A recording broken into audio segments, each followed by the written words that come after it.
Bavandimwe nshuti zanjye banyarwanda banyarwandakazi, nongeye kubaramusa kandi mbahaye ikaze hano kuri Ndayisaba Epimac TV.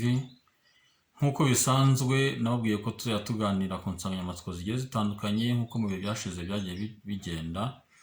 Uyu munsi nabwo rero hari insanganyamatsiko nifuza ko twaganiraho kandi ikagira icyo dusigira mu byo turaba twayikuyemo.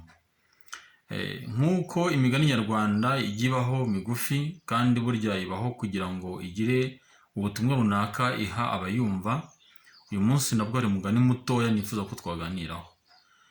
Hari umugani musanzwe mwumva kuva kera, bajya bavuga ngo umugayo uvuna uwugaya uwugawa yigaramiye.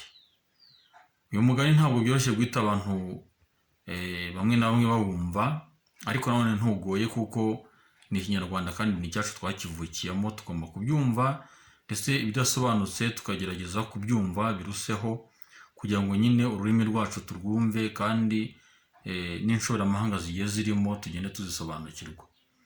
Iyo bavuze rero ngo umugayo uvuna uwugaya uwugawa yigaramiye, ni igihe hari ikintu runaka wabonye kuri mugenzi wawe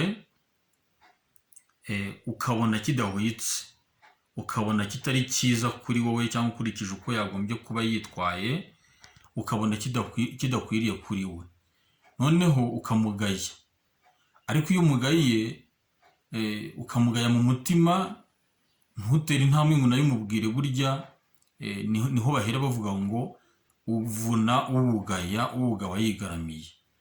Birasobanuye ngo niba hari ikintu runaka umbonyeho kidakwiriye, hari imyifatire runaka umbonyeho itari inkwiriye, birakwiriye ngo unyegere umbwire uti uku n'uku witwaye ntabwo byari bigukwiriye, ibi n'ibi wakoze ntabwo bikwiriye umuntu nkawe.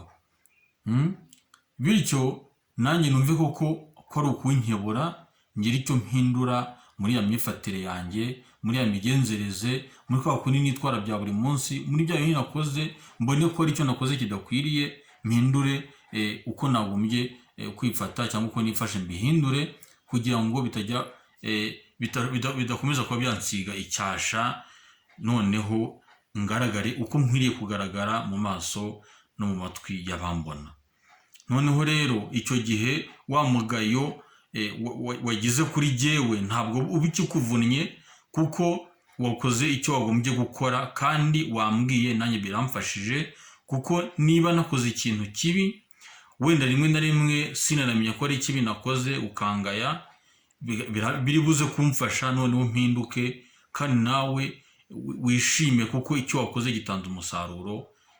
Noneho ubwo bibe bihuriyemo neza, wa mugayo ube wawungaye kandi kuko bibe byatanze n'umusaruro kuko byagize icyo bihindura. Rero kuva uyu munsi uwo ari we wese abyumve kandi agerageze kubishyira mu mico ye, kugira ngo niba ubonye ikintu kitari cyiza kuri mugenzi wawe ukamugaya, ariko unamwegere ubimubwire, noneho agire icyo ahindura. Naba ari wa muntu udafite umutima winangira, bibe biragufashije ariko nawe bibe biramufashije, hanyuma dukomeze kubaka isi yacu. Ako ni agace ka mbere.